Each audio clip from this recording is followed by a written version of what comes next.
Extraordinariamente, los aztecas diseñaron y construyeron por sí solos algo que pocos imperios dominaron: el acueducto. El acueducto tenía dos canales de 1,2 metros de alto por 90 centímetros de ancho. Mientras uno era limpiado y mantenido, se usaba el otro, y así nunca se interrumpía el suministro. El acueducto de canales paralelos recorría 5 kilómetros desde tierra firme hasta el centro de la ciudad-isla. Ya en la ciudad, el agua se vertía en fuentes públicas y tanques y se distribuía en enormes jarrones de arcilla o se llevaba en canoas. Comparados con los europeos, los aztecas eran gente muy limpia. Sabemos que el emperador azteca se bañaba 2 veces al día. Así que, en cuanto a higiene se refiere, el pueblo azteca era mucho más avanzado que el europeo. Mientras los nobles aztecas se daban lujosos baños, en la Europa de la época, la peste causada por malas condiciones sanitarias mataba a millones. El baño del rey Nezahualcóyotl era uno de los más exclusivos de América. Lo irrigaba un sistema sofisticado que también surtía de agua limpia al área externa de su palacio. Detrás está el cerro de Texcocinco. Allí, Nezahualcóyotl construyó un fantástico palacio y alrededor hizo virtualmente un jardín botánico con las flores exóticas de Mesoamérica. Hacía traer agua desde la Sierra Nevada por todo este lugar hasta su palacio, solo para regar sus plantas. Para hacer un acueducto allí, Nezahualcóyotl tuvo que inundar un enorme cañón entre el cerro de Texcocinco y el cerro contiguo. Cuando el agua llegaba al primer cerro, era recolectada en estanques pequeños para controlar la velocidad del flujo antes de que éste llegara al acueducto. Luego de cruzar el acueducto, el agua recorría un circuito alrededor del cerro de Texcocinco y caía por cascadas talladas en la roca para regar los jardines. Al final caía en una piscina casi perfectamente circular llamada el Baño del Rey. Y desde aquí podía ver sus dominios en Texcoco y mirar los jardines botánicos que regaba con sus fantásticos acueductos. Es sin duda un baño digno de un rey.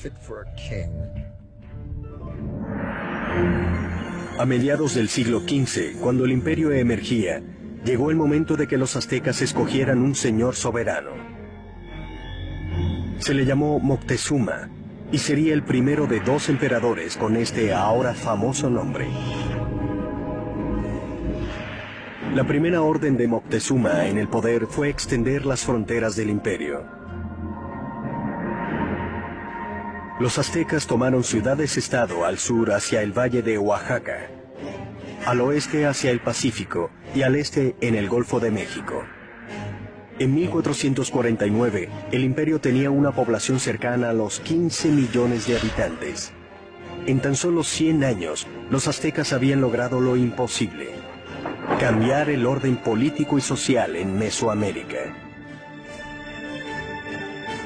Pero mientras los aztecas tenían el dominio militar, su ciudad-isla era vulnerable a un enemigo distinto.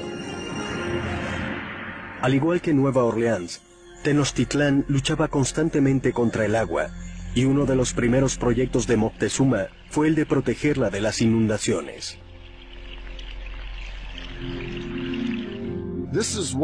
Esto es lo que queda del lago Xochimilco, en el sur de la Ciudad de México, que la época azteca era Tenochtitlán.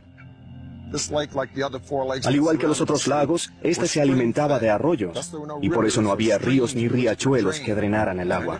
Entonces, si llovía muy fuerte, el agua podía cubrir las tierras y llegar hasta la ciudad. Y eso fue lo que pasó a mediados del siglo XV, cuando una inundación catastrófica arrasó Tenochtitlán. La ciudad y el imperio quedaron casi destruidos, y su civilización tuvo que contar de nuevo con el genio de sus ingenieros y con el de uno en especial. Moctezuma recurrió a su viejo aliado Nezahualcóyotl para proteger a la ciudad que reconstruía del lago. Nezahualcóyotl diseñaría una solución que lo convertiría en el ingeniero más grandioso del continente. Su plan era crear una zona de seguridad alrededor de la ciudad, con un inmenso dique que protegería a Tenochtitlán y a sus habitantes. Así se construiría el muro de contención más grande de América para la época. Recorría 16 kilómetros al este de la ciudad, desde el extremo sur del lago hasta el norte.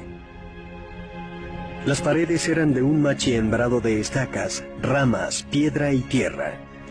Como el lago no era profundo, el dique solo tenía unos 4 metros de altura, pero tenía 8 metros de ancho.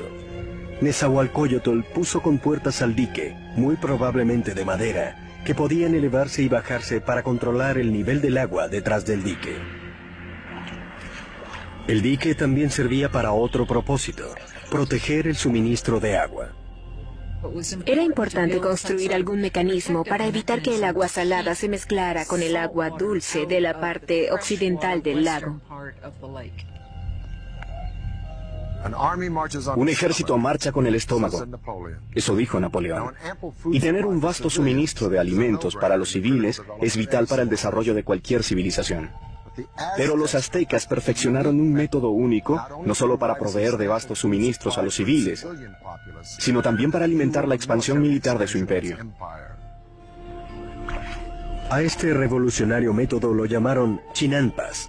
Fue un sistema que literalmente les permitió crear nuevas tierras donde cultivar y vivir.